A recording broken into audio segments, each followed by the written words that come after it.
Thank you, Cabinet Secretary. That concludes the statement. We will move on now to the next item of business, which is a debate on the impact of the UK Government Spring Statement on Scotland. I would invite those members who would wish to speak in the debate to please press the request to speak buttons, and I call on Craig Hoy to open on behalf of the Scottish Conservatives. Up to 9 minutes, please. Thank you, Deputy Presiding Officer. Yesterday was April Fool's Day, but it was no joke for ordinary hard-working Scottish families and businesses. In fact, it laid bare the impact of decisions taken by both the SNP and Labour governments, two left-wing governments committed to unsustainable tax, spending and borrowing. Deputy Presiding Officer, Labour and the SNP now have serious questions to answer about their fiscal plans. But by delivering this 20-minute statement, the Cabinet Secretary has been able to criticise, and rightly so, the Labour government. But by using this mechanism, rather than by opening this debate, the Cabinet Secretary has been able to dodge that scrutiny herself.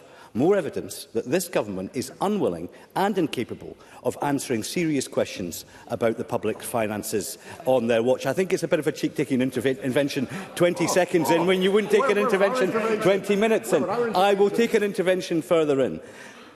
Now, before we turn, I think, to the choices of the SNP government and the choice it faces, I think we need to start with the Spring Statement, which was another broken promise, because it was the second major fiscal event in a matter of months. Now, I start with the positives, for there were some, if not many. We welcome the increase in defence spending, and to those who question its necessity, I say this: global security underpins economic security, preventing the economic shocks that we saw when Russian boots landed on the soil in Ukraine, which here at home meant a £1,000 increase in energy costs for every British adult. And we also welcome and recognise the need for reform of the planning laws in England, which could drive much-needed growth, as the OBR says. But how quickly will this happen, and will it follow in Scotland, where, for example, recent data has shown that new build starts is now running at a decade low?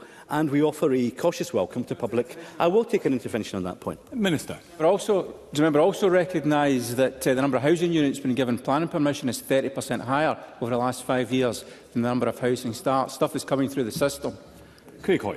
It's coming through the system very, very slowly, and there are also supply and labour issues that the SNP has not addressed through its skills agenda to make sure that we can get those houses built. Now, I give a cautious welcome to public sector reforms, but UK ministers must develop a backbone in the face of their union paymasters to deliver it, and SNP ministers must be bolder in their approach. And I listened to the minister there saying that she welcomed the cost savings they're going to make in government. I noticed that it was a 0.2% saving over the course of this year. A fifth of 1% is hardly something to boast about. Now, but beyond these 2 or 3 items that we can welcome, the Chancellor's emergency budget was a grim moment for the country, because it is now clear that Labour's political choices are making Britain worse off. Projected growth for 2025 halved from 2% to 1%. Inflation and unemployment both set to increase. And now the tax burden set to hit a historic post-war high of 37.7% of GDP. And just yesterday, businesses, charities and local government bodies, including also this government, were hit by Labour's cynical jobs tax, where they also changed thresholds which are impacting many small businesses. Now, whilst Rachel Reeves will blame anyone and everyone, the fact is that this economic misery is a direct result of her political choices. Her choice to roll over to the unions on public sector pay, her choice to change the rules on borrowing, and her choice to undermine growth and investment by breaking Labour's pledge not to increase national insurance. Now, I agree with Labour that the benefits bill in the UK, and more so, Minister, here in Scotland, is too high. And any government that prioritises benefits over growth is living in a parallel universe if they believe that that is anything other than unsustainable. But we do need to question why Labour is doing this now, because this action is not being taken because the Labour government has had some Damascene conversion to small-state conservatism. It does so out of desperation, because Rachel Reeves has run out of the fiscal headroom that she thought she had only a matter of 6 months ago. And this is headroom, and I warn the UK government of this, that the OBR still notes that this Spring Statement only has a 50% chance of restoring, because borrowing is soaring, debt is becoming more expensive to service, and the revenues and savings that Labour are expecting are proving stubbornly difficult to achieve. Deputy Presiding Officer, I don't have time, unless I can get the time back. I don't have time, I apologise. Deputy Presiding Officer, high tax is now the biggest concern for businesses in Scotland. No. Analysis of the latest Business Insights and Conditions survey found that 18% of firms identified taxation as their main concern for April, followed by falling demand-side concerns. And as the Cabinet Secretary alluded to today, tariffs will no doubt be weighing heavily on people's minds. And in discussions with the Scottish Government, we in the Scottish Conservatives advocated for lower taxes to stimulate growth. And the CBI's Rain Newton-Smith agrees, warning that uncompetitive tax policies, including the income tax gap with the rest of the UK, are, and I quote, a handbrake on growth. Yeah. And from April, anyone earning over £30,318 in Scotland will pay more in income tax than in the rest of the UK. That equates to £1,527 more in tax for someone on a salary of £50,000 and £3,331 more on someone, for someone with a salary of £100,000. Now, Deputy Presiding Officer, if the UK's financial outlook is bleak as a result of the Spring Statement, then Scotland's outlook under the SNP is simply grounds for despair. Because we already know that under the SNP there is an £800 million. The Deputy First Minister is shaking her head. She is an architect. She is in part an architect of the £800 million black hole in the Scottish budget, which is a result of not growing the Scottish economy in line with the UK economy. And the Cabinet Secretary's statement today proves that the SNP government is simply not serious about growing the economy. And it is certainly not committed to cutting the soaring benefits bill.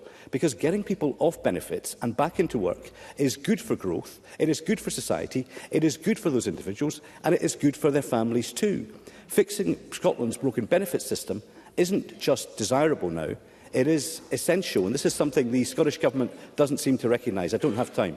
The Institute for Fiscal Studies has warned that the Scottish Government will find it, and I quote, almost impossible to avoid cuts to other services if they choose not to follow the UK's welfare reforms. Because in 4 years' time, the Scottish Government will be spending £2 billion more on benefits than it receives through the block grant. So the choice facing ministers is crystal clear. They can reform benefits, or they will be forced to cut frontline services and increasing tax. They will not be able to do all three. And despite all the extra spending, the Scottish Government last week missed its very own legally binding targets on child poverty. Because ultimately, the best solution to eradicating child poverty and the wider problem of poverty is this: getting the sick well and giving them a decent roof over their head, giving everyone, regardless of their background, the education and the skills they need, and generating that all-important economic growth that creates jobs and allows the government to give a fair deal for all. That is, Minister, and she can chunter as much as she likes, that is the ultimate and the only long-term and sustainable solution to resolving child poverty in Scotland today. Now, I just want to close on a couple of issues that are also very relevant that emerged from this spring statement, because it revealed data from the OBR that tax receipts from North Sea oil and gas will slump from £5.4 billion to just £2.3 billion within 5 years.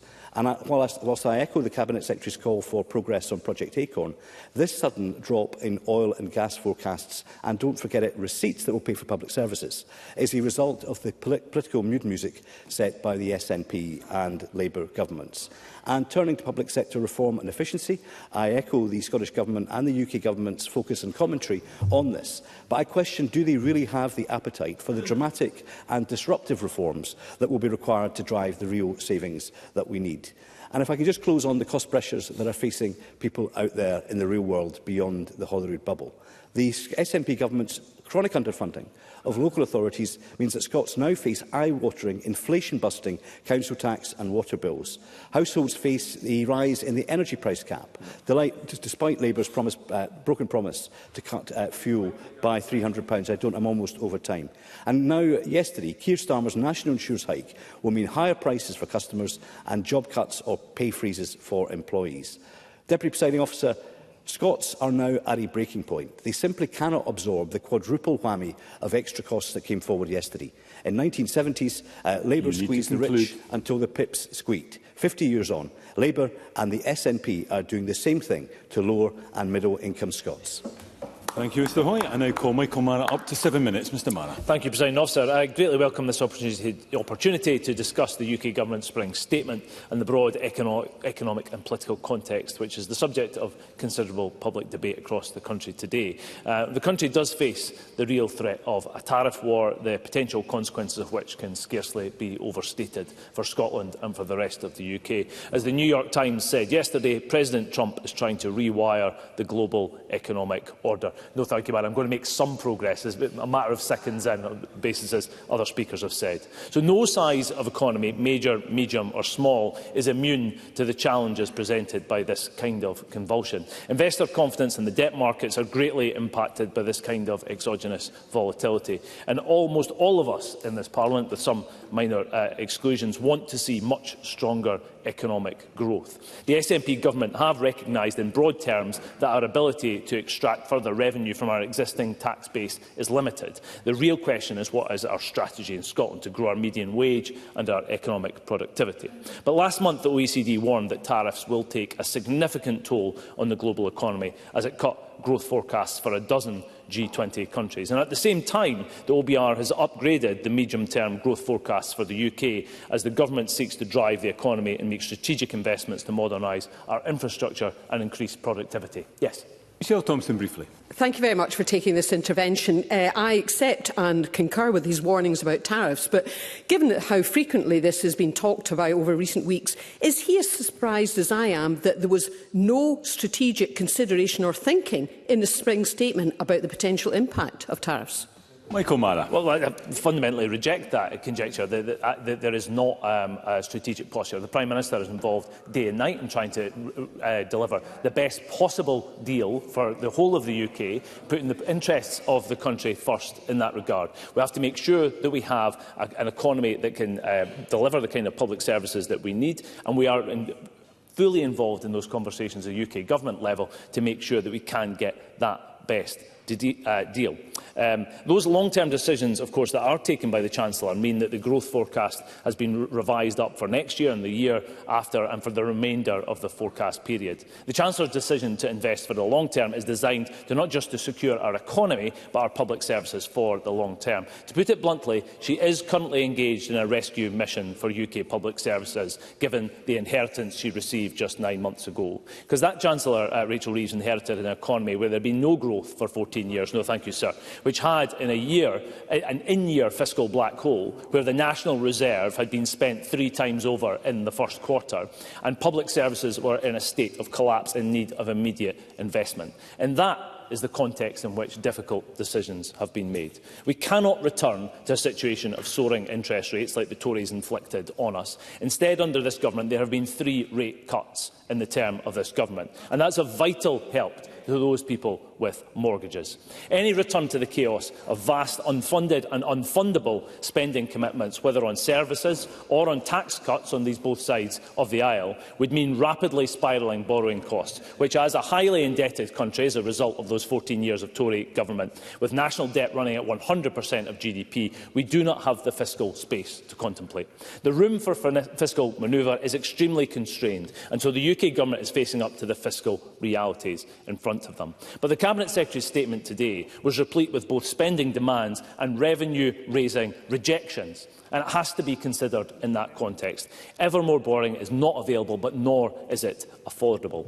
And in an increasingly volatile world, it's absolutely right the Chancellor has increased defence spending by £2.2 billion this year. That will mean more jobs, more investment and more security for Scotland if a genuine partnership can be built between the Scottish and UK governments to deliver on that. But the SNP claims to welcome that increase in defence spending, but they cannot do so with any credibility, Presiding Officer, when they have opposed every single revenue-raising measure brought forward by the Chancellor. National security requires economic security. You cannot have one without the other one. Countries that cannot afford to fight wars do not win wars, and they may struggle as well to avoid wars. Labour will always put our national security first. Our economic security underpins that national security. So there is a significant amount of focus on the changes to social security in the spring statement, and rightly so. Those are significant and challenging changes for everyone across the country, but particularly for those who rely on the support of the state. We have to be absolutely clear that a situation where 1 in 8 young people across the UK leave school and do not go into work or training, but instead rely on out-of-work benefits, results in a huge loss to their personal potential, but also to our communities and to our economy. The difficult fact for us in this Parliament is that number is even higher in Scotland. The Scottish Fiscal Commission highlighted in the December 24 forecast the fiscal challenge and choices that are presented by Scotland's growing social security bill. Every pound spent on social security, over and above the block grant, is a pound not spent on schools, hospitals and roads. Many people require vital support. We are very proud supporters in the Labour Party of the Scottish Child Payment, which has been a great success. The state must be there for those who require it. We have to make sure as few people as possible require that support, and our public services must be shaped in the direction of achieving that aim. So the UK has committed £1 billion up front to support people into work. And of course, today, at the heart of this question about poverty, is day 2 of a new national living wage, which sees 200,000 Scots get a much-needed pay rise, an additional £1,400 in people's pockets, with the lowest paid getting an annual pay boost of up to £2,500. And the UK Labour Government is already getting on and fixing the NHS in England, and they will get more people into work via that route, already delivering on the promise of 2 million more appointments, introducing structural reforms to make the system work better. But meanwhile, in Scotland, we have a mental health crisis amongst young people and a CAMHS service that exists in name only. In NHS Tayside reports directly from the management of waits of 13 to 14 years for young people to be seen by CAMHS. There is a direct relationship between these kind of performances of our public services and the number of young people who cannot access work, and they require public services that work in order to help them. So whatever the SNP may boast about meeting 18-week treatment targets, that's not the reality for young people in my region with a service that's not serving them all. So I look forward to hearing the various contributions in the debate today. Thank you. I now call on Lorna Slater. Up to 6 minutes. Ms Slater. Thank you, Presiding Officer. The world has changed. There is no question that the re-election of wannabe dictator Donald Trump has broken the backbone of the world order which, rightly or wrongly, we have taken as read for 3 generations. There is no question that Europe, and therefore the UK, faces increased risks. Sure. Craig Hoy, briefly. Does the member think that this inflammatory language is going to help or hinder the UK and Scottish Government's attempts to try and reach a deal on tariffs with the United States of America? Lorna Slater. Anyone who thinks that Donald Trump is their friend or adheres to trade deals has not been paying attention to the news. Donald Trump is bad news for Scotland and for every country he deals with. As I was saying, there is no question that Europe, and therefore the UK, faces increased risks now that America has reneged on their security commitments and appears to prefer to appease authoritarian Russia than defend democratic Ukraine. And unlike my colleague across the chamber, I will call an authoritarian regime, and that is the direction that Donald Trump is taking America. Make no mistake. There is no question that the UK needs to re-evaluate its relationship with Europe and with America, and what commitment to the security of Europe UK should be making. I can only hope that a security rapprochement with Europe will be the first step in the UK coming to its senses and rejoining the European Union. Having recognised the need to adapt to this new world, the UK Labour government has options and choices. The UK is a wealthy country. The UK spends a lot of money on defence and security, including the abomination of a so-called nuclear deterrent, which soaks up money towards a hypothetical scenario in which we somehow are okay with threatening civilians with extermination, whilst depriving funds for urgent dangers such as protection from cybercrime and real support for Ukraine. The Labour government could have chosen to reallocate or reprioritise defence spending. The Labour government could have chosen to stop the massive subsidies to fossil fuel companies and high-polluting industries like aviation. The Labour government could have chosen to look at raising new revenue from the very wealthiest through land value taxes, carbon taxes, taxes on private jets and other wealth taxes. But the Labour government did none of those things. They have betrayed their very roots, which were founded on tackling gross inequality through redistribution of wealth, and they've come after the sick and the disabled. Statutory sick pay in the UK remains among Europe's lowest, just £116.75 a week. This is inadequate. Employees are forced to choose between working while unwell or financial hardship. Neither scenario is one that supports people into getting well. The Labour government should absolutely reform support for people who are ill and disabled, but in such a way that they can get well, that they are not forced out of work by an inflexible and punitive system where their confidence and skills decline, or that they are forced to continue to work without support while ill, such that their condition continues to decline. Cutting money to the sick and disabled callously without this compassionate reform is horrifying.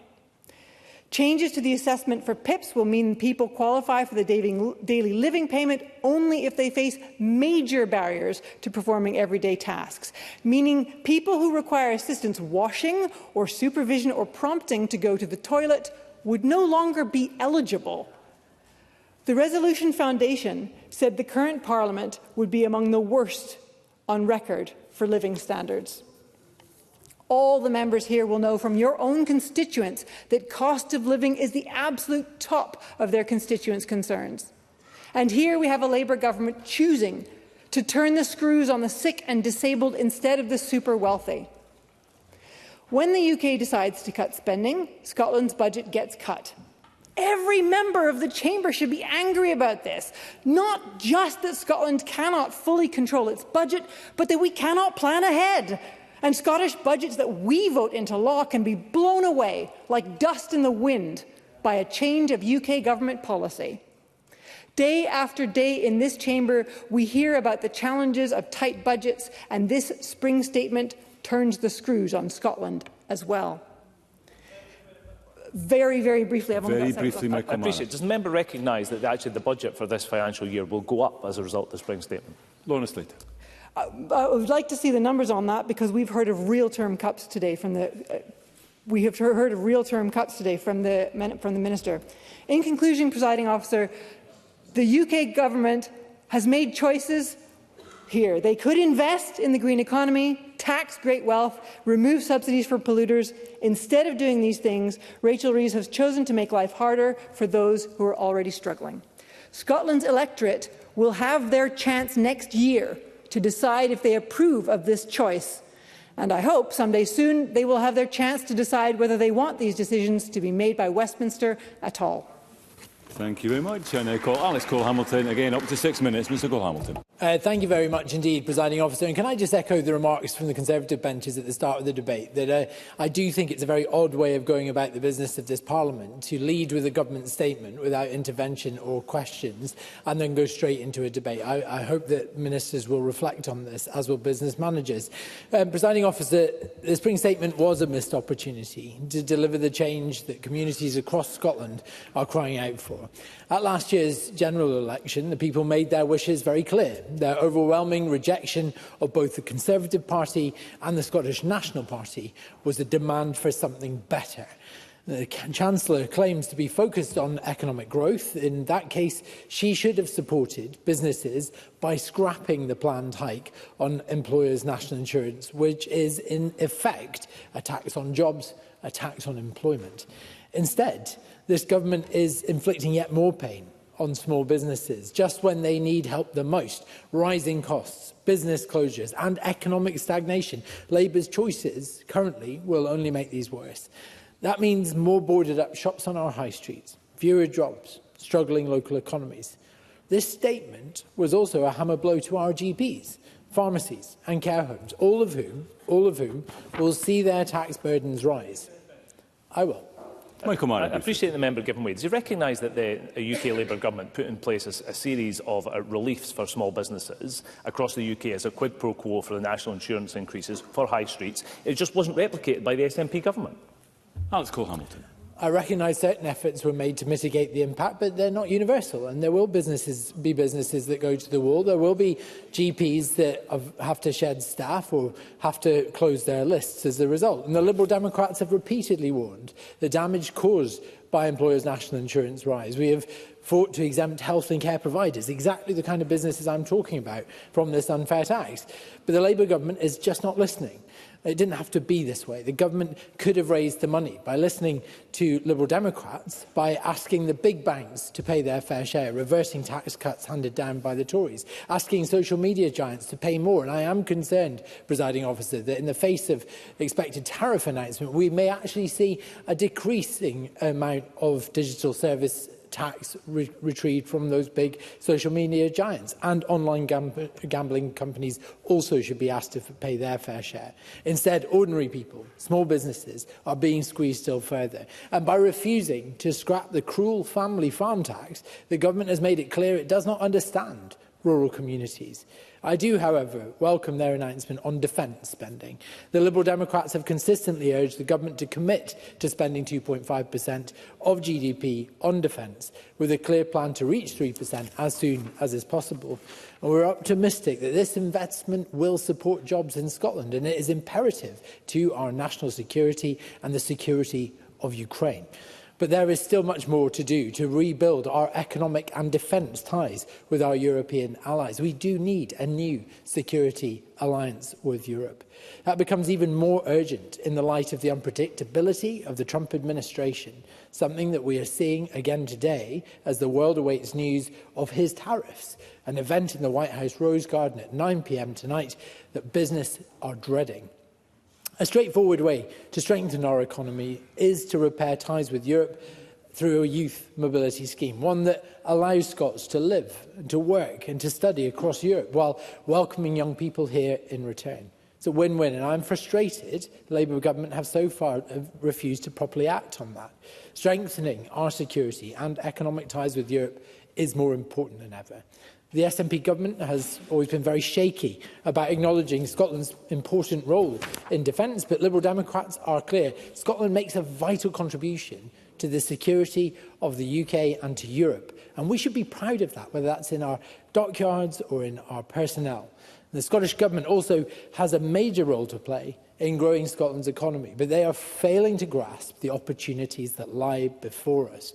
That includes unlocking the full potential of our renewable sector, ensuring people get the healthcare they need to return to work. I remind the Chamber of the tens of thousands of Scots who are desperate to go back to work but cannot do so because they do not have a care pathway for the long COVID they still endure. Right now, people are trapped on waiting lists, unable to get on with their lives and contribute to the economy. That's why my party fought so hard to secure more funding for key skills programmes in this year's budget. We know that fixing the broken care system, freeing up hospital capacity and getting people seen faster are essential to Scotland's economic recovery. And it's why we've secured millions of pounds more to tackle long COVID, to get those care pathways in place so that those people suffering an illness that has limited the ability of tens of thousands of Scots to work. Liberal Democrats believe in building the foundations of an economy that can thrive for generations to come. That means supporting businesses, investing in people and ensuring that no community is left behind. Thank you. Thank you, Mr Cole-Hamilton. We now move to the open debate. I call first Kevin Stewart, to be followed by Alexander Stewart. Up to 6 minutes, please. Thank you, Presiding Officer. And spring is supposed to be the time when we see the first green shoots of hope after a long winter of despair. But there were no green shoots in the UK Government's spring statement this year. Instead, the Labour Chancellor announced a new round of broken promises, Austerity Mark II, and a budget balanced on the backs of the most vulnerable for the benefit of the richest. We were promised change, but the only change that there has been change for the worse. This spring statement was a reverse Robin Hood budget, taken from the poor to give to the rich. The Resolution Foundation reports that by 2030, the poorest 10% in society will be worse off under this Labour government than they were under the Tories, while the richest 10% will do even better under Labour than they ever did under the Tories. Thatcher famously said that her greatest achievement was the new Labour Party. And maybe Liz Truss is grinning to see this Labour government outdoing the previous Tory regime in trampling poor, ill and disabled people underfoot. And let's face facts, Presiding Officer. The impact of Labour's cuts will be devastating. The UK government's own analysis shows that 3.2 million families will be financially worse off, with an average loss of £1,720 per year. Likewise, the same analysis from the Labour government reveals that their welfare cuts will push 250,000 people into poverty, including 50,000 children, with the poorest households £500 a year worse off. And while the poor will be worse off due to the spring statement, it is disabled people that Labour have singled out for special punishment. With a stroke of a pen, the Labour UK government has subjected disabled folk to the most despicable of cuts. The UK government justifies these brutal cuts because, in their view, too many young people are faking poor mental health. This view flies in the face of independent mental health research. This year, the UK ranks bottom in the world for mental health, below war-torn Afghanistan. And while the UK is very much the worst, it is not unique, with a decline in mental health seen in all countries. The average mental health score in English-speaking countries has declined from 90 in 2019 to only 60 today, with young people suffering most. Globally, in 2019, 19% of young people struggled with poor mental health. But today, it is 46%, and in the UK, it is 55%. So yes, poor mental health in our young people is a problem, and maybe benefits do need to be reformed. But rather than reforming PIP for the better, Liz Kendall chose to simply restrict PIP to people who score at least 4 points in a single category, a move that will consign thousands of disabled people to economic destitution. Across the PIP scale, to get 4 points, you require physical assistance to do a task, while needing supervision with a task only gives 2 points.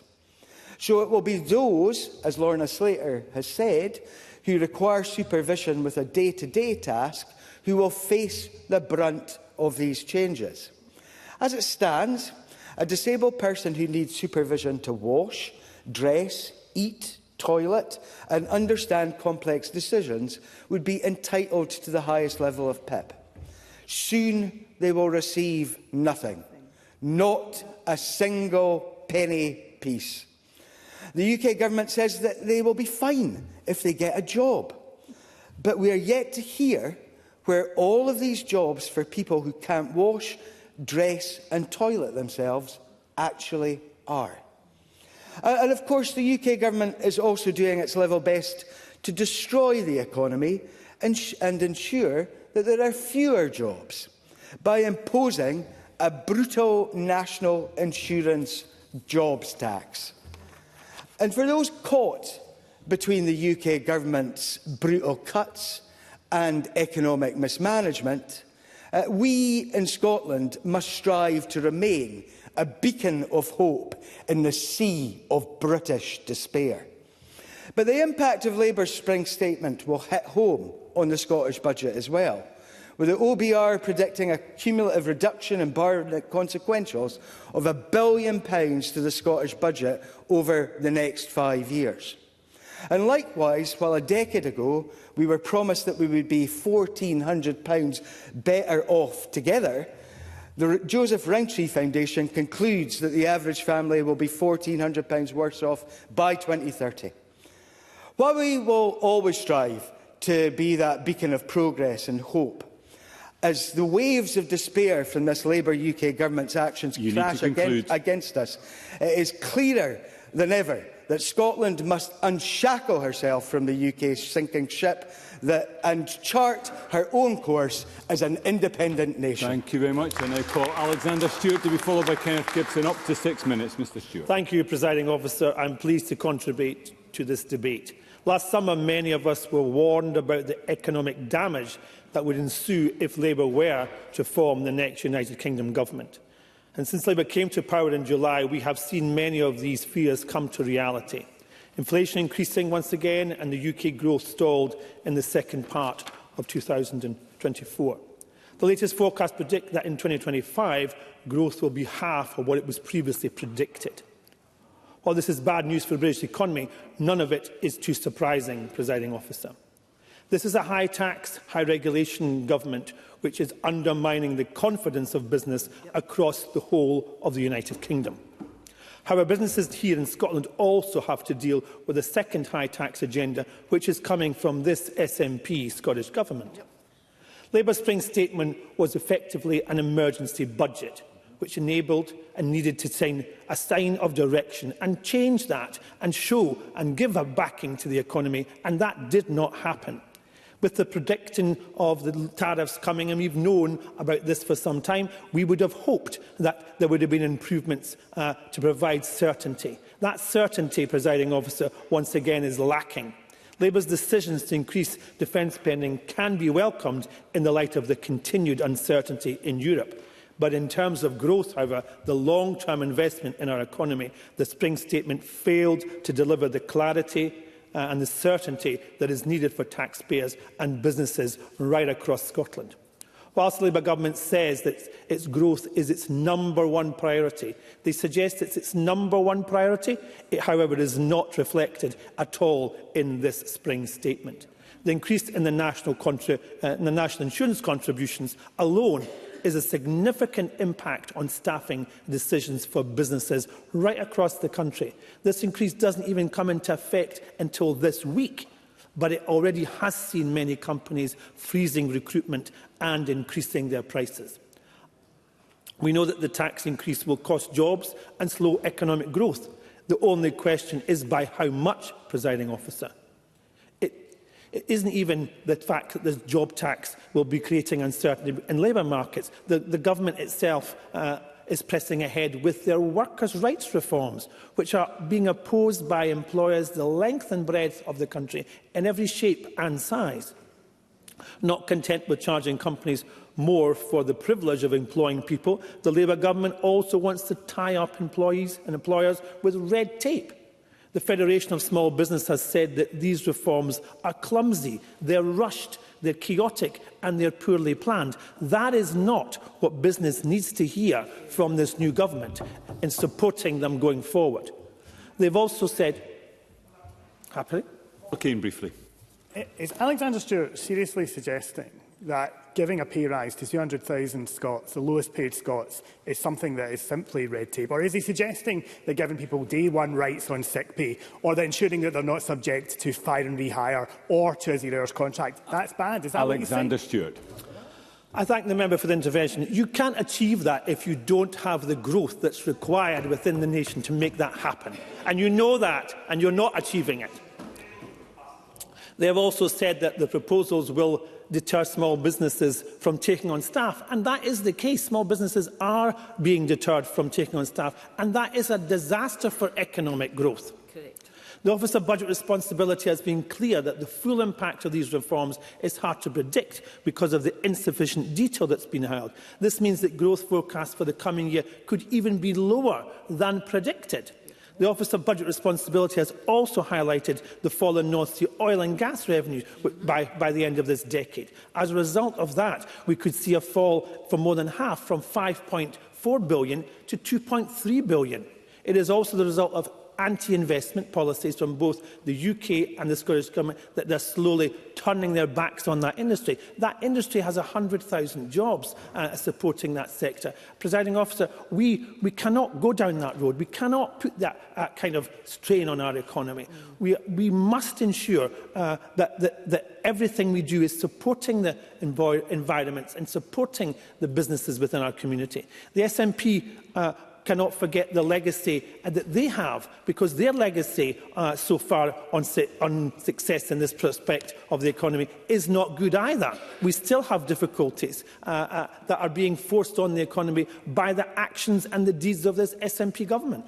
The Scottish budget itself is missing out of £800 million. That's already been discussed this afternoon because of the failures to grow the economy.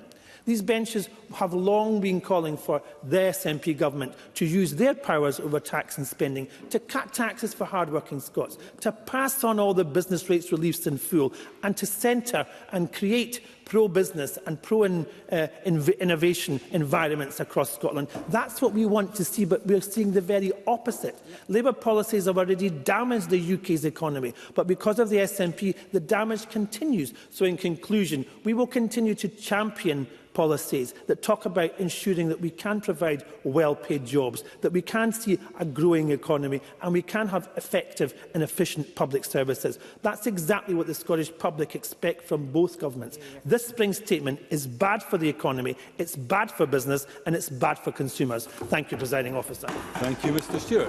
I now call Kenneth Gibson to be followed by Paul O'Kane. Up to 6 minutes, Mr Gibson. Thank you, Presiding Officer. In March 2015, Rachel Reeves MP, now Chancellor of the Exchequer, said, and I quote, "We are not the party of people on benefits. We don't want to be seen, and we are not the party to represent those out of work."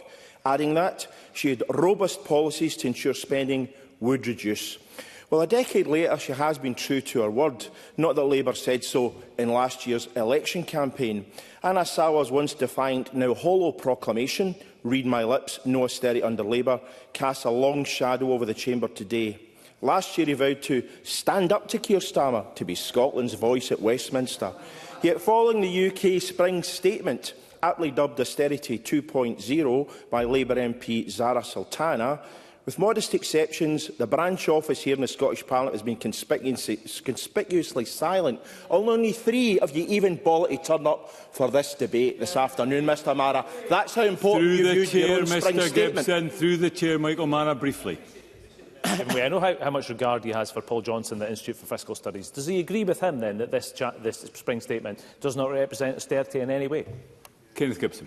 No, I'm sorry, I actually agree with Labour MPs, for example, like David Abrahams, who says there are alternative, more compassionate ways to balance the books rather than on the backs of sick and disabled people. Or Labour MP Richard Burgon, who says this statement contains cruel attacks on disabled people. The government is taking the easy option of cutting support for millions of vulnerable people. One wonders whether the latest in a succession of regressive fiscal measures which Labour in Scotland has been compelled to passively accept is beginning to take its toll. From the removal of winter fuel payments from 85% of pensioners to the dismissal of waspy women and backtracking on the promise of reducing household fuel bills by £300 a year, Labour in government has depressed business confidence and raised employer national insurance contributions that impact 3 times more on lower paid workers than the highest paid. In North Ayrshire, more than half of this year's council tax increase is a direct result of increasing employers' national insurance contributions. Now the most vulnerable, thousands of disabled individuals face brutal cuts while Labour in Scotland takes the fifth. Under Labour, individuals unable to wash half their body, cook a meal, use the toilet unaided or dress themselves independently will be denied PIP, unless they suffer from an additional limiting condition. We are talking about 800,000 people. 800,000. A further 370,000 who receive PIP will have it removed. 3.2 million disabled people will lose an average of £1,720 a year. The core justification for these measures lies in the claim that they will generate £8.1 billion in annual savings by 2029-30 and incentivise workforce participation. Scotland will see year-on-year welfare cuts increase, reaching £455 million and £430 million in resource cuts by 2029-30. UK ministers claim people affected will be supported through a £1 billion disability employment package. Yet Britain's economic watchdog won't release employment forecasts until late October. MPs have been asked to endorse disability benefit cuts without any substantive analysis of how many of those affected can realistically secure employment. The Office for Budget Responsibility was completely unsighted on these developments and highlighted the absence of detailed policy frameworks or impact assessments. Works and Pensions Secretary Liz Kendall was apparently unaware of the impact the spring statement would have on her department and the millions who rely on it prior to the announcement. A transition fund is to be established and consulted on, but there is no budget for it, and the UK Government has no idea at what level at which it will be set. What a mess. Further uncertainty emerged on Monday when the BBC revealed that the Department for Work and Pensions faces a shortfall of 2,100 work coaches, leaving 400,000 individuals without the employment support to which they are entitled. Now, so how will folk whose benefits have been cut be supported into work? The only certainty that these cuts will drive at least 300,000 people, including 50,000 children, into poverty. The spring budget has drawn widespread condemnation from charities and organisations that champion the most disadvantaged in our society, and I'm well aware Labour have body-swerved these comments so far this afternoon. Joseph Rowntree says 7.2 million UK households already struggle to afford basic necessities, and that figure will rise. Resolution Foundation estimates UK's poorest 10% will be £500 worse off annually by the time this Labour government term ends. And Child Poverty Action Director John Dickey says stealth cuts to UK social security bring neither stability nor security to struggling families. They'll push children into poverty across the UK, undermine the progress on child poverty being made in Scotland. Which brings us to the question on everybody's lips: is austerity truly necessary? Other nations will grow their defence budgets without imposing callous measures on their citizens. Germany amended its constitutionally enshrined rules to increase defence spending while simultaneously establishing a €500 billion infrastructure fund. The European Union has relaxed its fiscal regulations, enabling member states to strengthen defence capabilities without resorting to cuts. But no, Rachel Reeves, as if they're in tablets of stone, sticks to her fiscal rules. Sadly, Labour in Scotland remains subservient to Mr Starmer, even as internal dissent grows. Brian Leishman, MP for Alloa and Grangemouth, denounced the UK Government's welfare cuts as an act of, and I quote, inhumanity that will impoverish disabled people. And former Labour MSP Neil Findlay accused the Prime Minister of, and I quote, betraying Labour's proud history and laying waste to any claim of moral principle, which is no doubt why 19 of your 22 group weren't here for the start of this debate.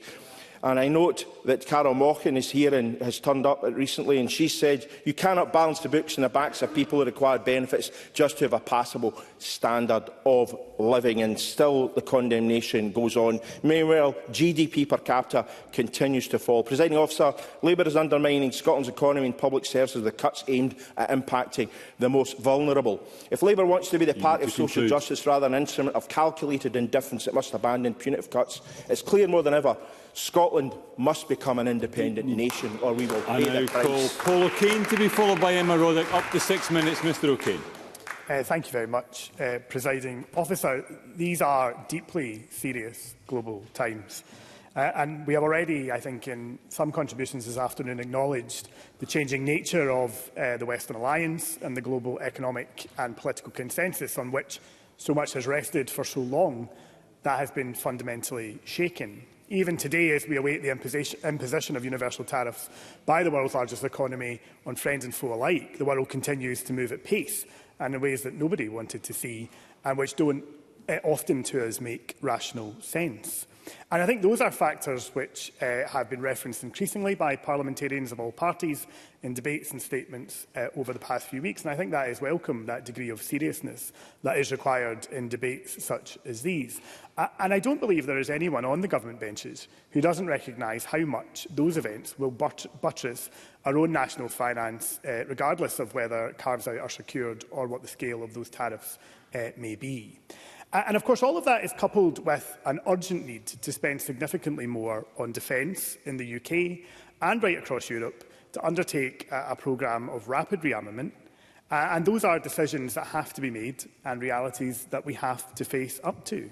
Now, I welcome the comment of the Prime Minister at lunchtime that the UK will approach this in a calm, pragmatic way, where we will engage in constructive talks with partners and prepare for all eventualities. So I don't think it is fair to say that there has been no cognizance of that. I think actually there is a very deliberate attempt to take a very pragmatic approach to that, because we do need, I think, here in Scotland to be equally calm, pragmatic and realistic about all of the factors and what they will mean for our own finances and indeed considering the impact on the wider UK finances also. And that is the context, Presiding Officer, in which last week's spring statement from the Chancellor took place. And I think we are all well served in the debate to remember that. I am pleased that despite those factors and despite those significant challenges, which are of a worry to many, that the Chancellor has protected a budget that was transformational last autumn.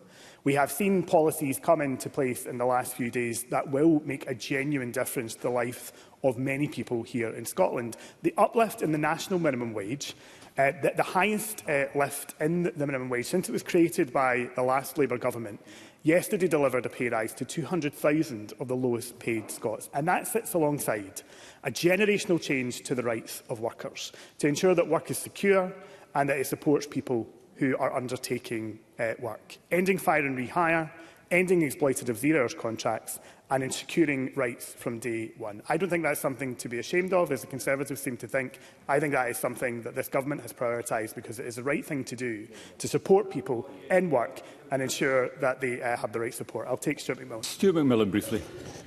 Thank Paula Kane for taking the intervention. And while I don't disagree that putting money into people's pockets is the right thing to do, and I welcome that, and I'm quite sure that many constituents in the West region and in my constituency will welcome that too.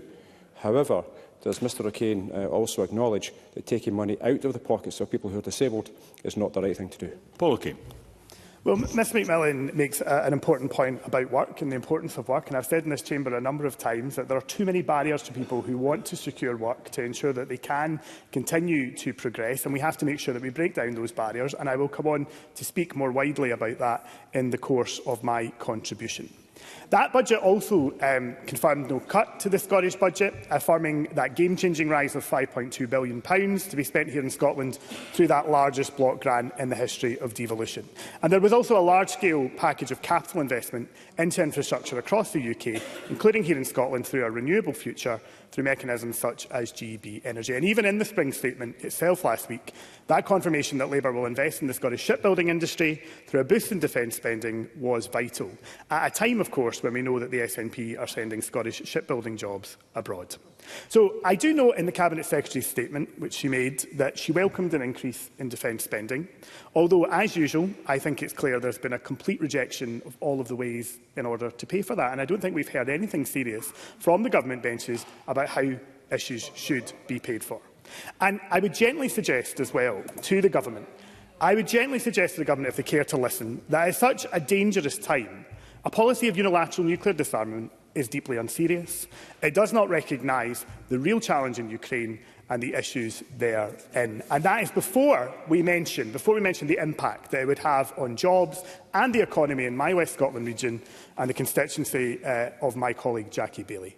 Now, I acknowledge that there has been concern raised around some elements of the spring statement in terms of any reforms to social security. And I do think it is important that people have the chance to engage with the Green Paper that has been published by the Secretary of State in full. And I think there is a consensus. I do think there is a consensus around the importance of reform generally in the social security system in order to get more people into work. And I think that's where proposals in the Green Paper that have been long called for, including £1 billion of employment support, are right, as well as giving people the right to attempt work and to try work without a risk to losing their benefits. I do think that is important. I also think it is important that anyone who needs support gets it, and that we ensure that we protect people who need support. I'm just about to conclude, so I will begin to draw my remarks to a conclusion. You'll conclude. I will conclude. I think it's important that we base ourselves in the reality of the situation which we face. I think there is a grave global context to this spring statement, and I think that we have to have that at the forefront of our minds today if we're to have a serious and genuine debate in this place about our public finances. Thank you. I now call Emma Roddick to be followed by Liz Smith. Up to 6 minutes. Ms Roddick. Thank you, Presiding Officer. It is devastating as a disabled person to witness the Labour Government's recent actions, ruthlessly and unforgivably punishing disabled people and pensioners for its own failures to balance the books and deliver on its manifesto promises. Not only is this economically futile, because you will never get more disabled people into work by taking away the money that buys their care, their mobility aids and anything close to a level footing with their able-bodied neurotypical peers, but it is brutally unethical.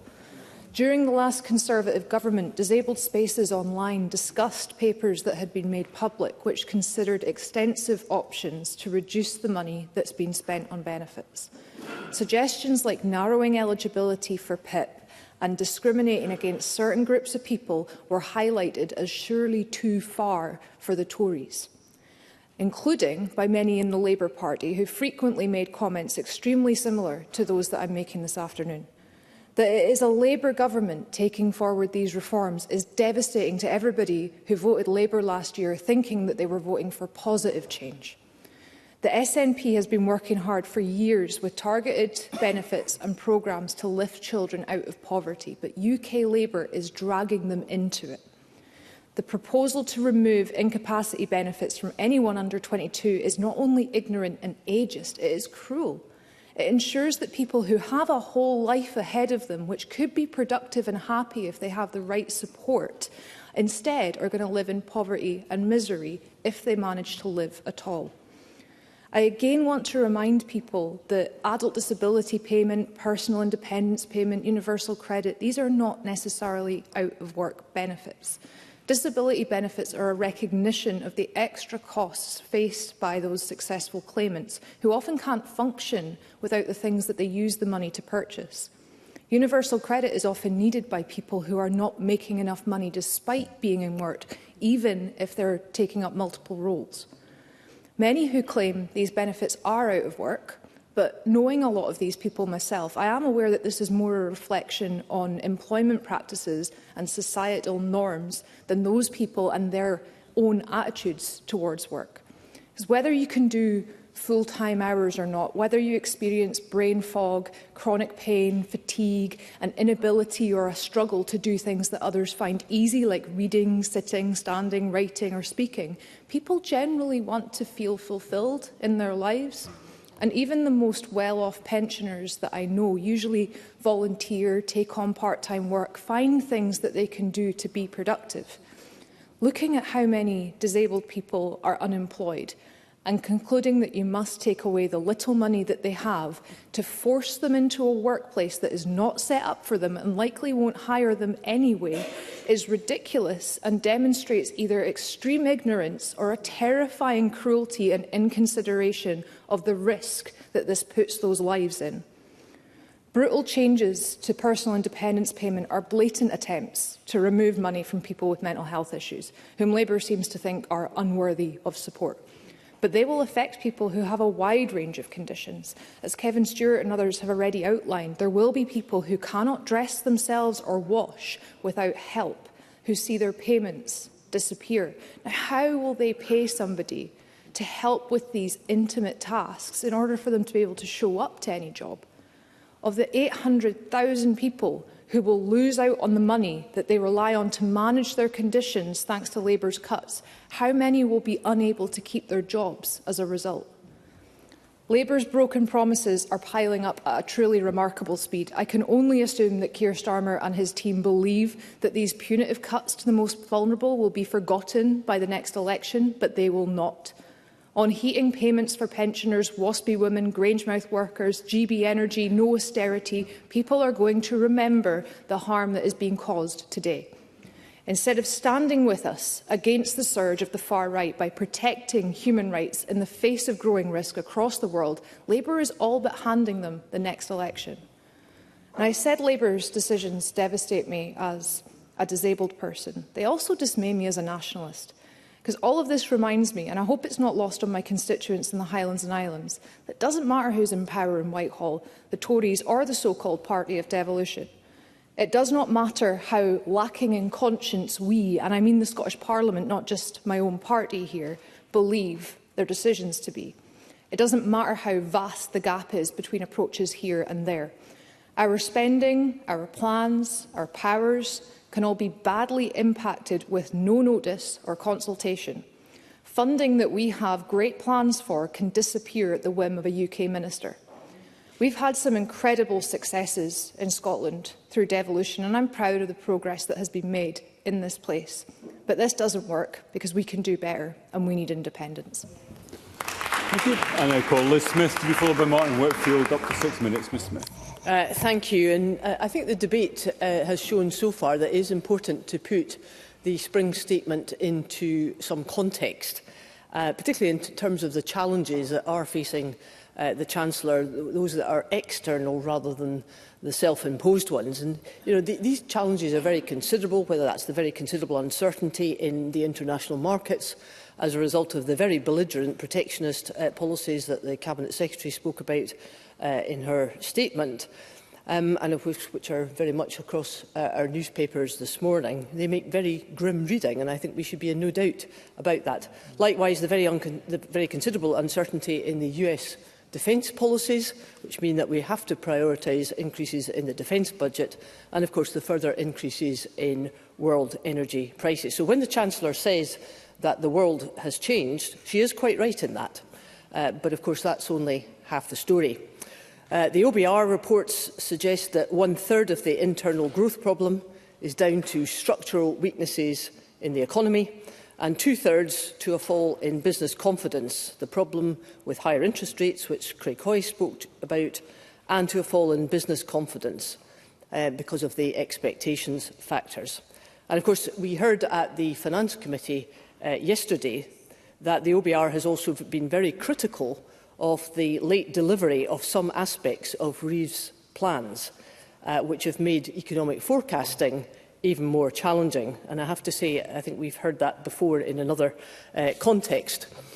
As the Fraser of Allender Institute said, it really isn't credible that the Chancellor and her Treasury Ministers were unaware of the OBR's concerns about the underlying troubles in Britain's finances, which of course is why they had to have their economic growth forecast for the next year, and why, given the self-imposed fiscal rules, there is now virtually no room at all for manoeuvre should the economy be exposed to any more exogenous shocks or substantial market changes, which my party knows only too well can come about if the fiscal headwinds are ignored. Despite some encouraging signs in terms of new jobs in the construction and the defence sectors, hopefully beneficial to Scotland as well, and the OBR's determination that reforms to planning legislation could add 0.4% to GDP, which is actually the single biggest boost that they were talking about for one specific policy, I think that matters. This does not detract from the very serious problems with the supply side of the economy. And perhaps Mr Mara can deal with that supply side of the economy for me. Michael Mara, briefly. I appreciate the member giving way. She talks about the challenge of exogenous shocks around the fiscal rules. Is she suggesting that we should have created more headroom within the fiscal rules? And if so, how would she achieve that? Liz Smith. I think when it comes to the fiscal rules, that was a self-imposed discipline that the Chancellor set. And with hindsight, that's proved to be extremely tight when you measure the 6-month period between October and now. And therefore, if there are exogenous shocks, which sadly we're having to face up to quite regularly, that is a significant problem because the wriggle room with that no longer exists.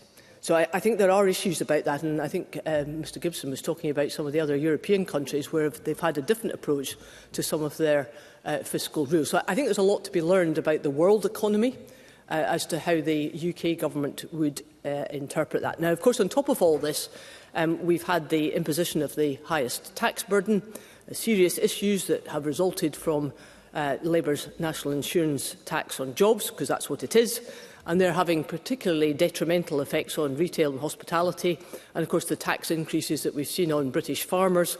So the Reeves economy is not in a good place, and some of that is not down to external reasons.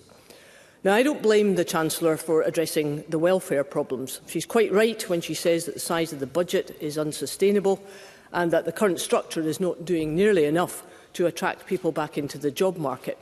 But I have to say she has allowed so much unhelpful speculation to take place in the last few months, scaring many people who are very genuinely on benefits, and many of the SNP members have reflected on this, without spelling out evidence supplied what the impacts and indeed the side effects would be. But I'll come back to that welfare issue in a minute, and I think that expectations factor of the confusion and the very grim reading for many people who are with genuine disability, I have a great sympathy for that. So what about the impacts of the Spring Statement when it comes to Scotland, aside from the very relatively small Barnett consequentials of the 28 million as a result of that change? A 200 million cut in 2028-29 and a 435 million cut in 2029-30, plus the PIP reforms which will reduce the BGA for devolved social security. So the Cabinet Secretary is correct to say that the Scottish welfare system of benefits will cost more following Labour's proposed cuts to benefits, which will mean reductions in the block grant. But let's be very, very clear again that Scotland's welfare system was costing billions of pounds long before Labour's announcement. And just to take up the challenge that Paul O'Kane gave us about looking at the whole overall economy and looking at fiscal sustainability, I think we need a really serious debate in this Parliament about what we're going to do to reform the welfare system, to encourage more people into work and to ensure that we are genuinely helping those who are most in need and not providing so much money for those who can easily get back into the workforce. And I'll finish on that point. Thank you, Ms Smith. I now call Martin Whitfield to be followed by Michelle Thompson, up to 4 minutes. To 6 minutes, sorry. Mr. Thank you, Deputy Presiding Officer. And it's a pleasure, as always, to follow Liz Smith and the challenge that she's set down to the Chamber today. And indeed, perhaps a debate in a more traditional format may assist a better understanding of that. But the UK Chancellor is absolutely right to point to the global challenges that are facing all of the major economies. The world has changed. And for anyone just to dismiss that is actually to deny the reality that we're seeing with the conflict in the Middle East, war in Ukraine, the volatile energy prices, despots and dictators seeking to disrupt and divide. And just today, we see markets and economies the world over holding their breath as they wait for the President's announcement at 9 o'clock our time this evening. The UK, let me get started first, Kevin, if you don't mind. The UK government is working hard to secure a deal with the US, but in the meantime, there is no doubt that the volatility in global markets will impact our economy. The Chancellor is grappling with these changed and uncertain circumstances, and in this increasingly unstable and unpredictable world, increasing defence spending was the right choice for our national security. And anyone who argues against this fails, I think, to understand the genuine severity of the global moment. In the midst... If it's short, Mr Stewart. Kevin Stewart, briefly. I agree with Mr Whitfield. Nobody can argue that the world hasn't changed. But why can the Chancellor of the Exchequer not change her fiscal rules in light of the changes that have been taking place across the globe? Change those rules instead of punishing disabled people. I'm grateful for that intervention, and I would point to what happened, less than, 24 months ago, when we saw a Prime Minister suddenly decide to change their fiscal rules, to throw them out of the window, and to see the sudden drop in confidence that markets around the world, investors in this country, had about the United Kingdom. To risk that economic stability at this time would be an utterly reckless proposition to take. And while we are in the midst of these global challenges, the UK government is taking the long-term decisions to grow our economy.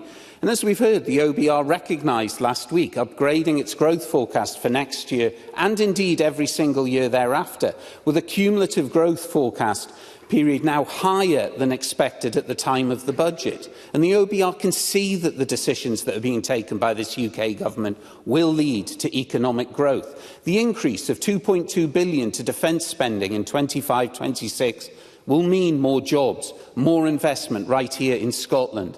In 2023-24, the Ministry of Defence spent more than £2 billion in Scotland, supporting 25,600 jobs.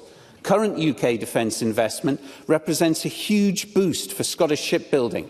The £4.2 billion contract to build the 5 T-26 frigates on the Clyde, supporting 1,700 jobs directly, 2,300 jobs in the supply chain. While the SNP sends shipbuilding jobs abroad, the UK Labour government is investing in people and industry here in the UK, here in Scotland. And that's the difference a UK Labour government can make for our economy and our national security. I want to touch on house building because the UK Labour government is taking bold steps to grow the economy, not least by introducing the most ambitious set of planning reforms in decades to get Britain building a target of 1.5 million new homes in England over the next 5 years. The conclusion of the OBR? A real GDP increase of 0.2% by 29-30, 0.4% within the next 10 years. That will add £15.1 billion to our economy, the biggest positive growth impact the OBR has ever reflected in its forecasts. This significant action by the UK Labour government to build more homes, to tackle homelessness, to grow our economy is endorsed by the independent OBR, and that is the difference a UK Labour government can make. But what about house building here in Scotland? 7% down on completions, new starts down 9%. Affordable homes being approved a staggering 48% below its peak in 2018. And I raise that because here in the constituency of East Lothian, as part of the south of Scotland, we still have 80 per 100,000 people living in temporary accommodation. The Scottish average is 59. There isn't a housing emergency in Scotland, and this has been admitted to by the Scottish Government. The SNP is doing nothing. In fact, they cut the affordable housing budget by 22% last year. And if we look at the Truth About Youth survey published today for 2025, which reached out to young Scottish people and asked them, what was their number one issue? Their number one issue was affordable housing. 51% being bothered by the issue. I don't have time. 48% saying it is the most important issue for their future. And to close, I want to pick one other element up from the Truth About Youth survey, that 40% of young people who responded thought their childhood now was worse than when their parents had grown up. Only 24% saying they felt better. And this isn't a damning indictment of this government, a government who has been in power for all of or most of all of the lives of the young people who responded. It is this Scottish Government who are responsible for that, not another. So while we sit here today and discuss the impact of the UK Spring Statement, the money and investment it represents, the challenge for the Government here is to consider its own impact and what it chooses to do with its resources. I now call the final speaker in the open debate, Michelle Thompson, up to 6 minutes. Ms Thompson. Thank you, Presiding Officer. I'm going to restrict my remarks to the Spring Statement. It was sold as a little bit of tinkering to help people, and perhaps that sounded kinder than what it really was, a full-on attack on the most vulnerable in our society and the most vulnerable of those in the form of disabled people. A week before the Spring Statement, cuts to PIP benefits were announced. A week later, the overall cost of PIP was further cut by the announcement of a freeze for existing recipients. Such a change had nothing to do with rational policy reform, certainly nothing to do with helping people into work, and everything to do with reaching the Chancellor's headroom target. The most revealing aspect of the Spring Statement is that it has resulted in restoring the anticipated headroom to exactly £9.9 billion. And as Paul Johnson of the IFS has said, and I quote, the Treasury has clearly worked overtime to ensure exactly the same fiscal headroom. He goes on to comment, this is not a terribly sensible way of using their time or way of making policy. And that understatement, Presiding Officer, is gently pointing out that it's the Chancellor's restrictive fiscal rules that are driving policy, not doing the right things for the people and the economy. It's increasingly likely this headroom will vanish well before the next fiscal event and indeed may be wiped out entirely by the coming of tariffs. And on tariffs, Sir Keir Starmer claimed today that we, and I quote, "we have prepared for all eventualities." If that were so, there would have been an indication of strategy or scenario plans set out in the fiscal event of last week. There was none. The cost of borrowing has seen a rise in interest to around 5.5% in 20-year gilts, and indeed debt interest is now approaching £111 billion each year in the UK. This is not the result of new emerging world uncertainty. This is a result of structural issues in the UK economy compounded by Brexit. These payments for debt dwarf the entire Scottish Government budget. The spring statement could ultimately lead to a further cut of around £900 million for the Scottish Government. Now, it's claimed that cuts to overseas aid, I'm carrying on if you don't mind, are to fund a rise in defence spending. Yet, by comparing the composition of cuts and increases, we see that overseas aid is being cut by £3.2 billion in day-to-day spending, which counts against the main fiscal rule.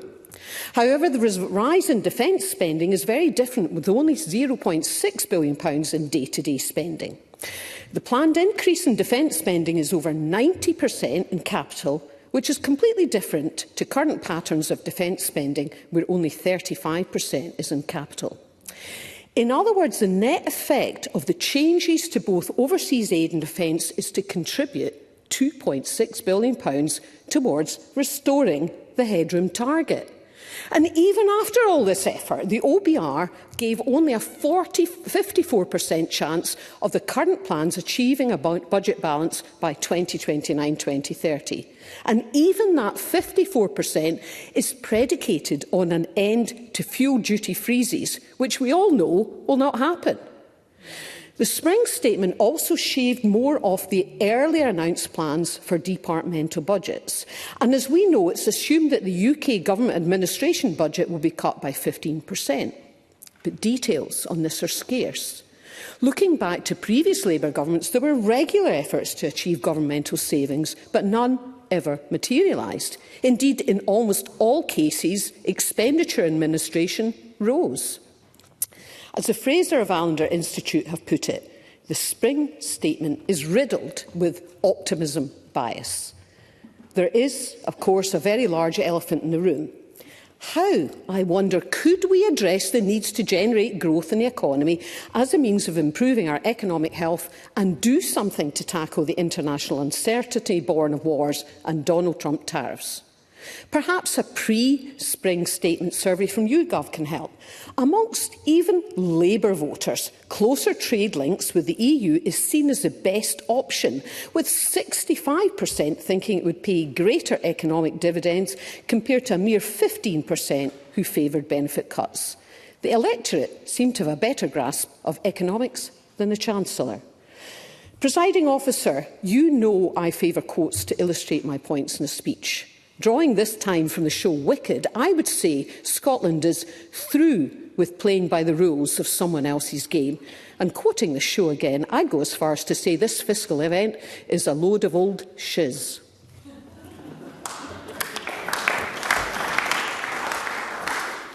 I'll take advice on that one, Ms Thompson. We now move to closing speeches. I call first Lorna Slater, up to 6 minutes, please. Thank you, Presiding Officer. I find myself in the unusual situation this afternoon of agreeing with Liz Smith on the UK Government's self-imposed difficulty over its fiscal rules. The Financial Times This Week in an article raises concerns about the role of the OBR in the democracy of the UK and the absurdity of sticking to these rules when the game has changed, and especially in the absence of good data for the OBR to use and a history of very poor predictions from the OBR. I'll go through members' contributions and make some comments on them. I thought that Craig Hoy showed his sympathies with people on salaries of £100,000, which was clearly setting out his stall there when we were mostly talking about the worries of the very, very most vulnerable who are needing benefits just to be able to wash themselves and look after themselves. And I suppose that's because Craig Hoy finds, although he challenges Labour to a bold approach, he doesn't think taxing rich people is a bold approach. I don't know, maybe that makes it awkward at Conservative dinner parties, but accusing the Labour of implementing economic misery after the economic misery imposed by Brexit and Liz Truss is really something from across the room.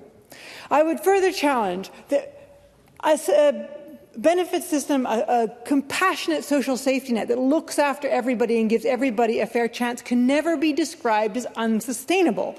But what is unsustainable is tax breaks for fossil fuel extraction and use, while at the same time we have to spend more money to sequester that carbon away. That's twice. We're subsidizing digging it up and burning it, and then we're having to pay for putting it away safely so that it doesn't harm our environment too badly. That is an insane use of resources and priorities, and the recognition, I think, from across the chamber that North Sea oil and gas extraction is now in decline, and accepting that rate of decline will hopefully allow us all to focus on transition and building that green economy. Because if there is one thing missing from the Spring Statement, it is the Chancellor taking opportunities for investment and growth in the green economy. Preventing climate catastrophe isn't optional. Members may recall me sharing information from the CBI a few weeks ago that reported double-digit growth in the green economy, so I'll repeat them here. CBI Economics calculated that, and I quote, for every pound of this GVA, that's the green economy, an additional 1.89 pounds of GVA was created across the wider economy. In other words, the economic benefits, including the ripple effect into the green economy, exceeded £157 billion. The future is green. If the Chancellor is looking for growth, she'll find it in the green economy. The CBI report further makes it clear that green industries are primed for rapid growth if policymakers create the right regulatory environment for them. Should they fail to capitalise on this opportunity, the CBI warns, it risks losing out in international competition. The CBI's chief economist, Louise Hellam, said it's clear. You can't have growth without green. She says 2025 is the year when the rubber really hits the road, where inaction is indisputably costlier than action. We are approaching critical points of no return for achieving essential outcomes in energy security and emissions reduction, and the Chancellor could have made this a feature of her Spring Statement to bring that sort of green growth, which would support the desperately needed transition away from that declining oil and gas industry to industries that actually have a long-term future. And finally, I would like to challenge Michael Mara on some of the points that he made. Firstly, around the tax base. I think that represents a lack of imagination, thinking no further than income taxes. There are potentially pollution taxes, carbon taxes, wealth taxes, land value taxes. The growth which the economy has experienced for the last 200 years has created wealth. But most of that's being hoarded by a very few individuals. And when wealth is hoarded, whether it's invested in depreciating assets like luxury cars, static assets like mansions, or hidden offshore away from tax havens, it isn't contributing to the economy. In order for money to contribute to the economy, in order for that wealth to do us good, it needs to circulate. So cracking down on tax avoidance and winkling out this money through wealth taxation is the way to get it back in circulation and make sure that it is working for everybody. And finally, Michael Mara made the point about an increased national living wage. That still isn't a real living wage. It traps all workers who receive it in poverty. That is nothing to brag about. I still think that the Chancellor missed opportunities in this Spring Statement to make the economy of the UK fairer, to support people in need, while at the same time recognising that a new world requires new fiscal rules and new priorities. I'm very disappointed for the impact that this will have on the UK as a whole, but especially on Scotland. Thank you. And I call on Michael Mara. Thank you, Presiding Officer, and I welcome all the contributions to the debate this afternoon. And if I can begin where Lorna Slater finished off around the fiscal rules, which I think has underpinned much of the discussion this afternoon. Of course, there was a very significant change in the fiscal rules followed by the UK Government at the autumn budget. A very significant change. It changed the amount of money that could be used through capital invested for the long term and how that was counted against debt. And it radically changed the prospects for capital investment in this country over the years to come. Frankly, where I disagree with many members, I don't think it's credible in a time when we're seeking economic stability, economic leadership, to radically change those economic rules again within a matter of weeks. That's not what is going to send the right signals to people who are dealing with it. We'll take the member in 1 second. Dealing with the markets and send the right signals in terms of our highly indebted economy. Yes. Liz Smith. The member is absolutely right about that very point about the markets. That's where Liz Truss had an absolute unmitigated disaster, because she wasn't listening to what the financial institutions were telling her. And there is a danger that Rachel Reeves is going to repeat the fact that when it comes to listening to the advice and to the changing world, that could become a problem. Does he agree with that? Michael Mara. Well, certainly I agree that we have to listen to expert and learned advice in terms of the structure of our economy and the direction of it and the decisions that we take. And that's absolutely clear. And I think Liz Smith was advocating for a shift in the fiscal rules as well. She didn't give an answer as to how that would be the case in terms of what policy or approach might be taken.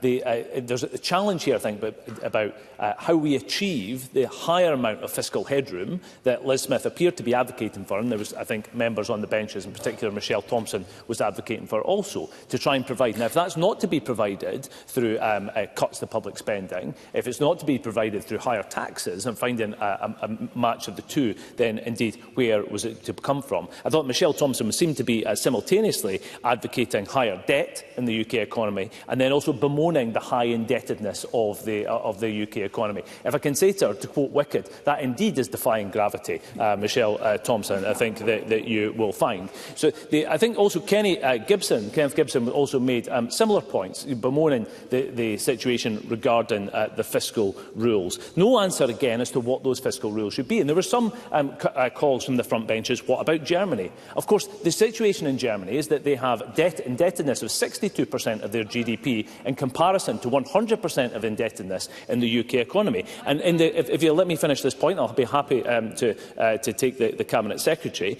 The change to their fiscal position has resulted in the largest increase in interest rates in 30 years. That would have led to a £4 billion comparative increase in our debt in this country. How would you deal with that?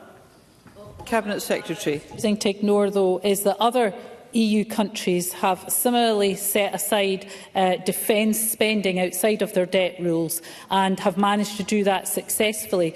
Rachel Reeves had choices, and Michael Mara seems to be defending that she has made the choice to fund her programme on the backs of disabled people. Is Michael Mara really comfortable with that? That's certainly not what I'm saying. What I'm setting out is the choice that's in front of the Chancellor, whether to actually invest in fiscal competence and stability or whether to move away from those rules. The case that I'm making this afternoon, I've set out quite clearly already, is I do not think that this is the time or the moment to do that right now. We had a very significant change to the fiscal rules only a matter of weeks ago, and to do it again now, frankly, would cause chaos. And we don't have to look too far for the issue about where the example of that chaos. Liz Smith has pointed out what happens when somebody like Liz Truss takes such an approach. And Craig Hoy was very dismissive of the 3 interest rate cuts that have taken place under the Labour government since they came to power. I would gently remind him that in 2020, rates were at 0.1%. I don't have the time, sir, I'm afraid I can't. The rates were at 0.1% in 2020, and they peaked at 5.25% in August 2023. I wonder what happened within that intervening period. I tell you what happened. Liz Truss happened. There was an absolute surge in interest rates, and I have to bring in interest rates down now to 4.5%. Not as low as we would like them to go. We would like them to go further. But that's about having a stable fiscal and economic policy that can deliver for the long term. Because the challenge that we faced as a government when we arrived last year was the trilemma. No growth in the economy for 14 years due to the horrific Tory government. A massive in-year black hole where the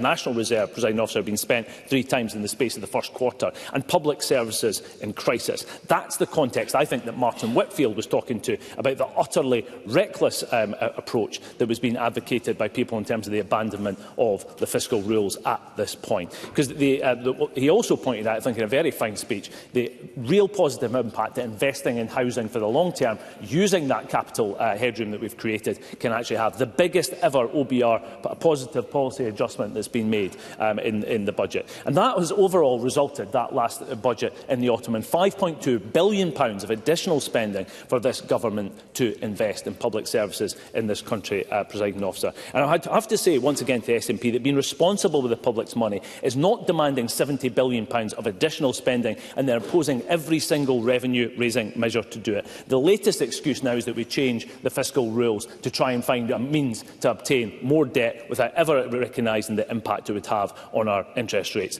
It's not serious, it's not credible, frankly it's implausible, and frankly, Presiding Officer, it's impossible. Thank you, Mr Mara. I call on Murdo Fraser. Up to 7 minutes, please. Thank you, Presiding Officer. Can I just start off by reiterating the point I made at the very beginning of this debate, a point that was echoed by Alex Cole-Hamilton in his contribution. I hope we're not going to see a trend set in with the government front bench, where they present statements to this Parliament for 20 minutes, don't take any interventions, don't allow any interruptions, don't allow any questions, and then steal opposition time when it comes to the debate. That would be a very unhelpful development, Presiding Officer. Now, in our lengthy statement, the Cabinet Secretary made some points I would agree with. Some of the criticism she made of Rachel Reeves and the Labour government, she was quite right to make. And Craig Hoy reminded us of some of the fiscal backdrop, because Labour inherited a growing economy, inflation down, unemployment low, a budget deficit indeed inflated by all the payment support for the COVID pandemic, the furlough scheme, all the cost of living payments that were made to individuals, but nevertheless a budget deficit half what the Conservatives inherited from the last Labour government in 2010. Now what do we have? We have economic growth in the UK, barely above recession levels. We have inflation up and growth forecasts having been halved, and business confidence in the doldrums. The fiscal headroom Rachel Reeves thought she had has now gone. And all that's even before the national insurance increases kick in on Sunday. A veritable tax on jobs, as Liz Smith reminded us. And that tax on jobs will deliver job losses, because that's what the Federation of Small Business are telling us when they survey their members.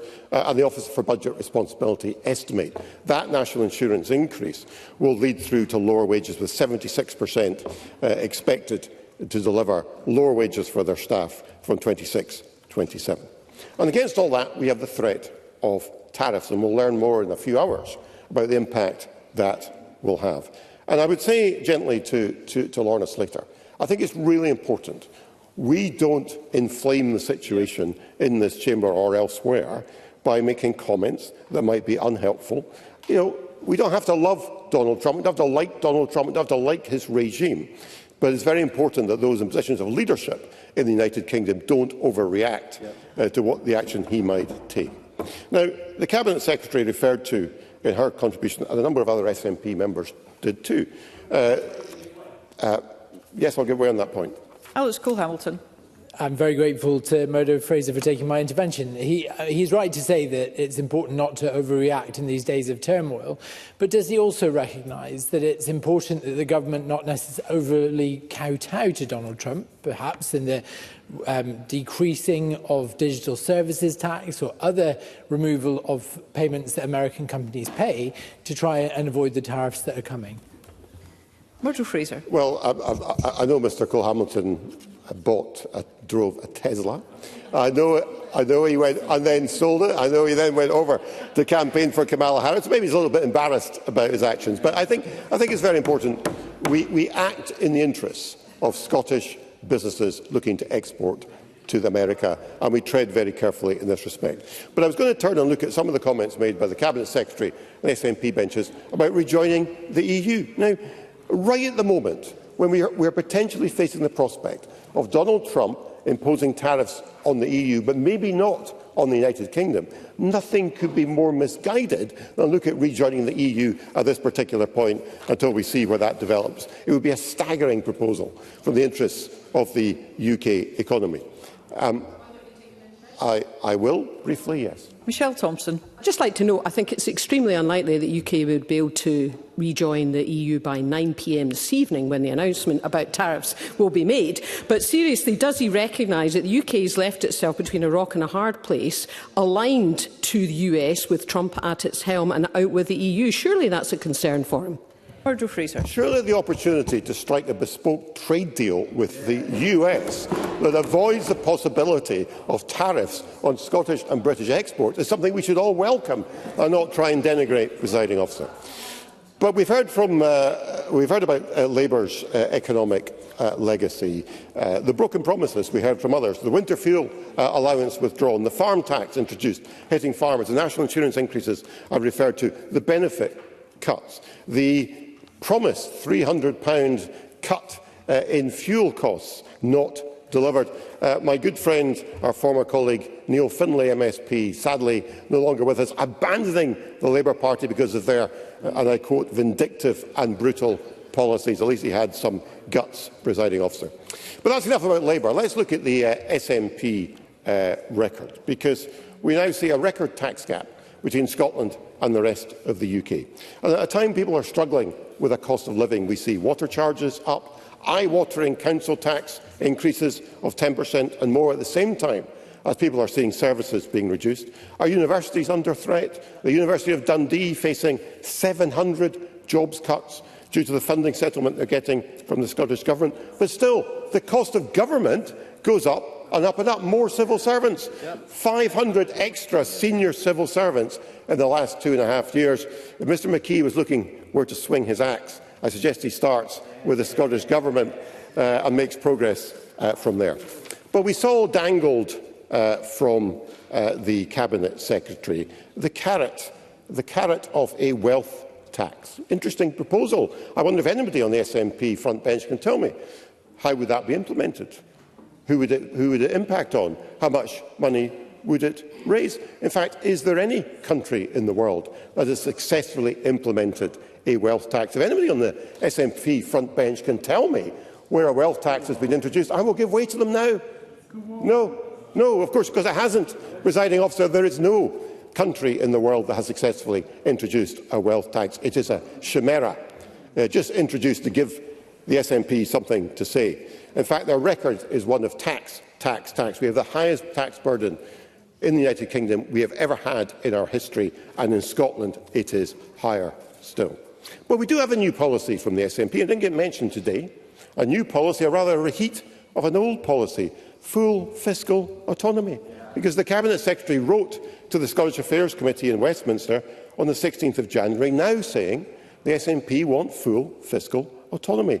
All revenues raised in Scotland to be retained in Scotland, and all expenditure paid for by the government here. And what does that mean in practical terms? Well, according to the Scottish Government's own figures, the gap between revenue and expenditure in Scotland is £22.7 billion, a deficit of 10.4%, twice that of the United Kingdom. And in relation to the United Kingdom, that gives us a fiscal gap of £8 billion, 12.5% of the Scottish Government's annual budget, and no idea how that gap would be filled by cuts or by tax rises. And let's remember, Presiding Officer, these are the people all the way through the budget process were challenging us, saying, where are you going to find £1 billion? They're proposing to cut the budget by £8 billion, 8 times more, Presiding Officer. So let me say in conclusion, Presiding Officer, we have two left-wing governments letting our country down, more tax, lower growth. Whether it's Labour or the SNP, we are paying more for less. You're better off with the Conservatives. Thank you, Mr Fraser, and I call on the Minister to wind up to 9 minutes, please. Thank you, Presiding Officer. I welcome this debate this afternoon and thank members for their contributions, and I'll come on to cover some of those briefly later on. My colleague, the Finance Secretary, said in her statement that the UK Spring Statement has caused widespread concerns, and that is evident from listening to members this afternoon. We all have constituents who are very worried about the impact of Chancellor's cuts to benefits for sick and disabled people, and we've all seen that alarming impact assessment that the UK Government has published on its own policies, which show clearly the number of people who will lose out as a result of these changes. The Finance Secretary also described the UK Government's cuts and how they will impact on our budget for future years, and that will mean less money to support our priorities and the investment we are making to strengthen public services and tackle poverty. And this is yet another example of the UK Government taking bad decisions which then impact on the funding we have in Scotland for our priorities. This Government is already spending £210 million this year to mitigate damaging UK Government welfare policies. We have committed to effectively scrapping the two-child limit from next year, but we are at the limit of what we can do with current powers we have, and the UK benefit cuts will reduce the funding that we receive for our devolved benefits. Funding from the UK Government for social security is forecast to reduce by over £400 million in 2029-30.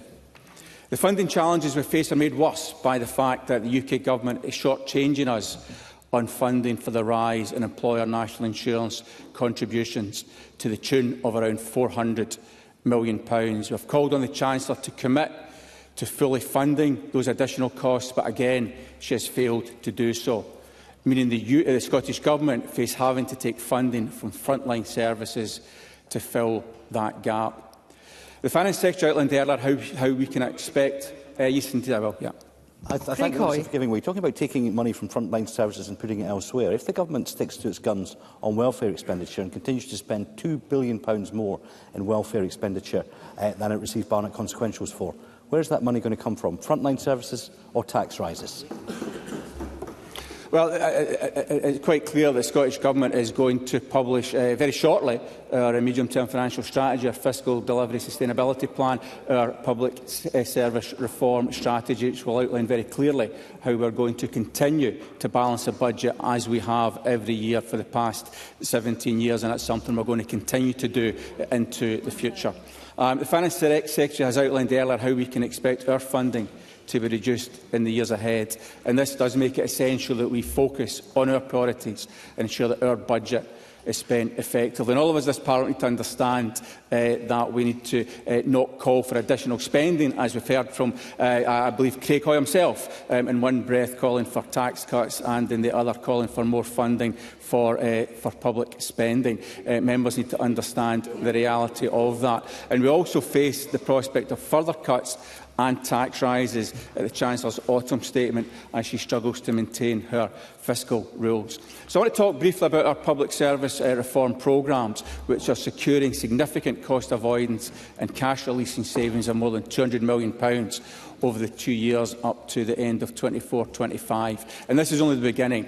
More work has been undertaken on a weekly basis to identify more opportunities where we can continue to redirect resources to the front line. Our £30 million Invest to Save fund will catalyse efficiency, effectiveness and productivity projects. And we are proactively addressing the need to control workforce size to remain fiscally sustainable. Since 2022, recruitment controls in the Scottish Government have reduced the size of the workforce by almost 0.5% in 22-23, by 3% last year, and by a further similar number this year, and that will continue in future years indeed.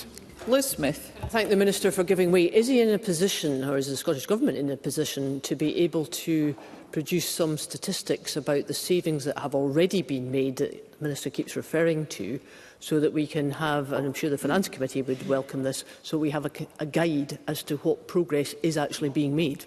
Minister. Yes, absolutely. There's a full breakdown of that £280 million, and I'll send it to the member after this debate, and I'll happily share that with the Finance Committee. And this Government is committed to working right across the economy to maximise the opportunities that lie ahead and deliver economic growth despite the constraints and the policies of the UK Government. We remain laser focused on the vision set in our economic strategy, delivering fair green growth for all of Scotland. We are making good progress. Since 2007, GDP per person in Scotland has grown by 10%, compared to just 6% in the UK. Productivity in Scotland has grown by an average rate of 1.1%, compared to a UK average of 0.4%. Our economy remains resilient with low unemployment and strong earnings growth. Our unemployment rate of 3.8% remains lower than the UK rate of 4.7%, and proportionally more workers in Scotland are earning their real living wage compared to the rest of the UK. On inward investment, Scotland has the most attractive destination in the UK outside of London now for 9 years running. Inward investment projects in Scotland grew by 12.7% in 2023. More than double the rate across the rest of the UK. And even just now, the latest data, growth in Scotland, 3-month on 3-month growth data at 0.5% compared to 0.2% for the UK. And the Tories have been talking about how things were great back in the day when they were in office compared to where Labour have taken the economy since they've been in. The data in July of last year, when the Tories left office, was also 0.2% in the UK, in Scotland at a higher number than that. So in this year's Scottish Budget, we are laying the foundations for the long-term success of our people, places and businesses, investing in offshore wind to the tune of £150 million and providing a further £200 million to the Scottish National Investment Bank. But we need the UK Government to use its reserve powers to support the Scottish economy, supporting tailored migration routes such as the proposed Scottish graduate visa, accelerating delivery of offshore wind and hydrogen projects and giving the go-ahead for Acorn and Scottish cluster carbon storage and utilisation project. And I will talk about Brexit. It's hugely important. We might not be back in by 9 o'clock this evening, but the impact of Brexit, misguided policy supported by both Labour and the Tories, results in a £2 billion hit to the funds available for public spending in Scotland. Think what we could do with that money.